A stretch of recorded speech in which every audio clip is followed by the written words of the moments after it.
Is there anything more frustrating than when a client won't make a decision? I mean, how are you supposed to get any work done if they won't? In this video, we are going to chat about some reasons why clients put off making decisions and how you can guide them toward choices they feel good about. Sit tight, I'm going to be right back.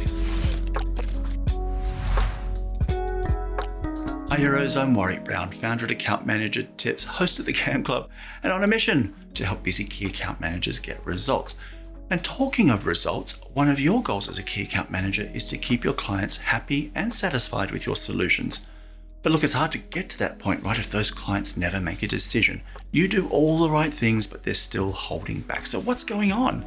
Let's talk about some reasons why clients put off making decisions. Lack of interest. Now, sometimes clients, they just don't care enough about your recommendations to take action. They're not making decisions because they're indifferent. So how can you win them over and get them to commit to your idea? Show them it's worth their time and energy. It's kind of that simple, but it has to be really, really worth it, right? Remember Linda Evangelista, how she wouldn't get out of bed for less than like $10,000 for those of you that grew up in the 90s. That kind of worth it, right? So otherwise, why would they bother? The gain, which is to solve the pain, needs to be believable and credible too. So use evidence like testimonials and case studies, demos, site visits, data and analytics, all that stuff to spark your client's interest. Lack of information. Your clients may not have all the information needed to make a decision, or maybe they do, but they just don't have enough time to digest it. Provide evidence using their data and yours to help them make their analysis. You know what I mean. And collect and summarize as much of that information as possible for your client. Ask them if they have everything that they need to make an informed decision. It's all about making it easy. Too many options. When your client has too many options to choose from, well, they kind of get overwhelmed. So they avoid making a decision until later. But by later, they mean tomorrow or next week or maybe never. Present a limited number of choices. I suggest no more than 3. Your preferred option, a low risk, low reward option, and a high risk, high reward option. And share all the options at once rather than one after the other. An interesting study by the Center for Decision Sciences found that participants are much more committed to their decisions when options are presented at once. No urgency. Have you made it clear enough why your client should act now rather than later? They may be putting off that decision because they just didn't realize there was any urgency or a deadline. But don't manufacture that fake urgency, like that carpet store that's been going out of business since 2001. That's just going to put your client under unnecessary pressure, and more than likely they're going to say no just because they don't want to make a rash decision. Disengaged.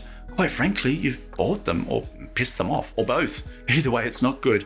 Time to show some enthusiasm and get them excited about working with you. People problems. B2B decisions are by committee.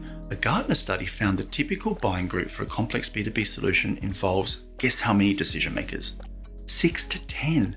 And each of them has their own ideas. They've got their own sets of information that they collected by themselves. The decision dynamics are an absolute minefield, fraught with conflict as people defend their points of view. Provide information that helps your client make their decisions, right? So share advice on what to do and support on how to do it.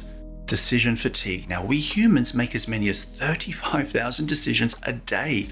And the more thinking we do, the more decisions we make, the more exhausted that we get. Decision fatigue is that feeling of overwhelm when you have too many choices to make, and it affects decision quality as well as quantity. So take a look at what's going on with your client right now. Have they got a lot on?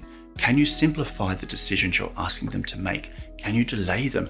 Can you create routines that means they make less decisions or avoid them altogether? Anxiety. Clients may put off making decisions because of fear. Usually it's related to what McKinsey call big bet decisions. Those are infrequent, high-risk decisions with the potential to shape the future of the company or at least their business unit. So you can't blame them for worrying about the consequences if things go wrong. Now reassure your client that the options you've presented will all work out well for them regardless of which one they choose. Outline the pros and cons of each and highlight your risk mitigation controls.